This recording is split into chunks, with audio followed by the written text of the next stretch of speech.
ஓம் சாய்ராம்.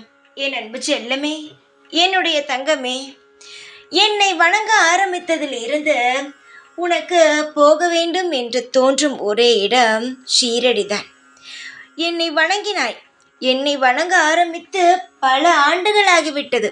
ஆனால் என்னை வணங்க ஆரம்பித்த நொடியிலிருந்து உன் மனம் சொல்லும் ஒரே ஒரு விஷயம், எப்படியாவது சீரடியை பார்த்துவிட வேண்டும், அங்கிருக்கும் சாய்நாதனை நான் தரிசனம் செய்துவிட வேண்டும், ஏனென்றால் எனக்கு அவ்வளவு பிடிக்கும் என்னுடைய அப்பனை என்று நீ சொல்வாய்.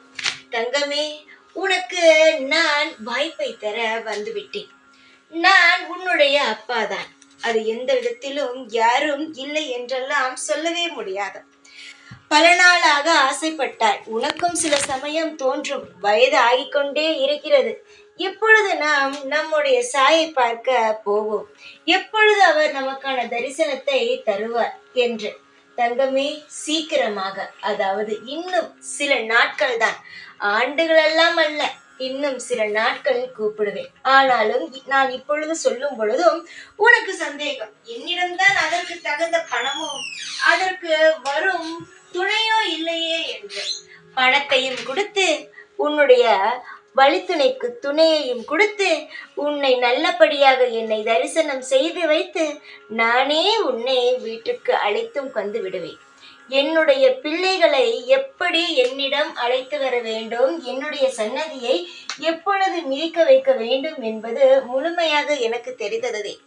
அதனால் உங்கள் அனைவரையும் எப்பொழுது நான் கூப்பிட வேண்டும் என்பது எனக்கு நன்றாகவே தெரியும்.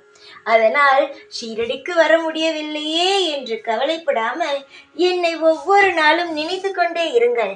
நீங்கள் நினைக்கும் பொழுது எல்லாமே நான் பக்கத்தில் இருப்பேன்.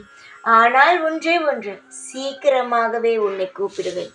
உன்னுடைய வாழ்க்கையில் நீ ஒரு முறையாவது என் ஷீரடி மண்ணை மிதித்து விடுவாய்.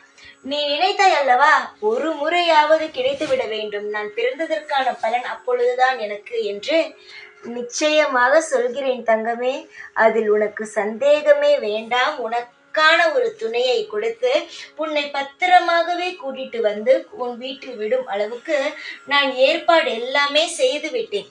சீக்கிரமாக உனக்கு அனைத்து நற்செயல்களும் உன் வாழ்வில் நடக்கும். இந்த சாயான நான் எப்பொழுதும் எந்நாளும் உன்னுடன் இருக்கிறேன் என்பதை நீ சீக்கிரமாகவே உணர்ந்து கொள்ளும் நேரம் வந்துவிட்டது.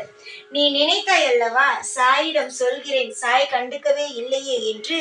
சாய் நீ சொன்ன அனைத்தையுமே எப்படி ஒன்றுவிடாமல் சொன்னேன் பத்தியா? தங்கமே, சீக்கிரமாக நீ என்னுடைய ஆலயத்திற்கு வருவாய். உனக்கான அனைத்தும் கிடைக்கும்.